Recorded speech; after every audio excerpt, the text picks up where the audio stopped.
all this hour, we've been looking at charities promising one thing with your money, doing something else entirely. From veterans to animal charities, promises are not being kept, and it's infuriating. But the bad deeds of a few should not stop you from donating money to those who do a good job with their charities.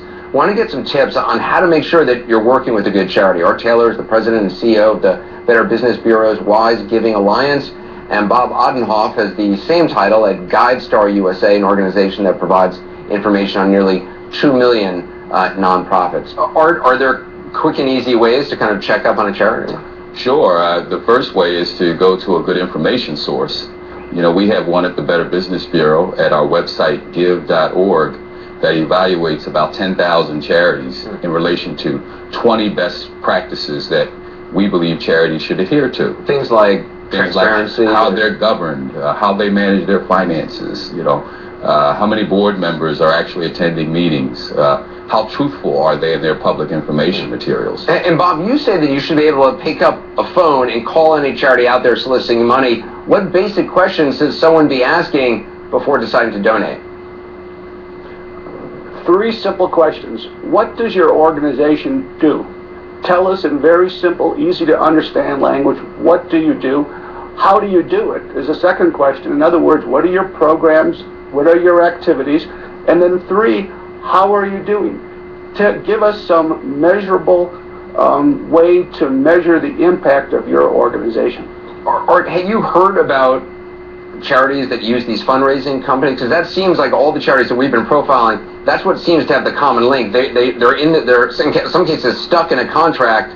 Maybe they didn't realize what the terms of it were, but they're giving all the millions they raised to this company and they're still in the hole. Yeah. Well, you know, fundraising companies can be a good asset for some charities, but it's really important that management and the board take control of the situation, as Bob said.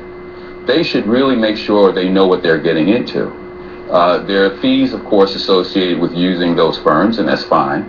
But the vast majority of the money should go to the charity, not to those firms. And you know, some charities that don't have household names will get a pitch from a fundraising company, which will say to them, you don't have to do anything, and we're going to bring you money. Well, they will bring you a little bit of money, but you're really going to upset your donors because in the end, most of that money is going to stay with the fundraising company under an arrangement like that.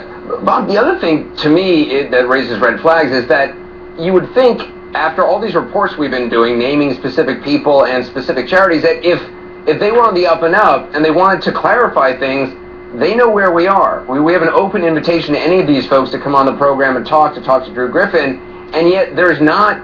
I mean, it's like they're all running for cover and stuff. Transparency is incredibly important, isn't it? Transparency is the first rule of a successful donation to a charity. You want to know, how are you using my hard-earned dollars? Can you prove to me, charity, that you're being effective, that you're being efficient, that you're really making a difference? And I think it's something we expect today, in today's charity world, that every organization needs to be transparent and they need to be accountable. Are there any ways for somebody to go back and see if their money is having the direct impact that they'd hope? Well, you can ask the charity for a report on how they're doing, and we require that charities that meet our standards do that.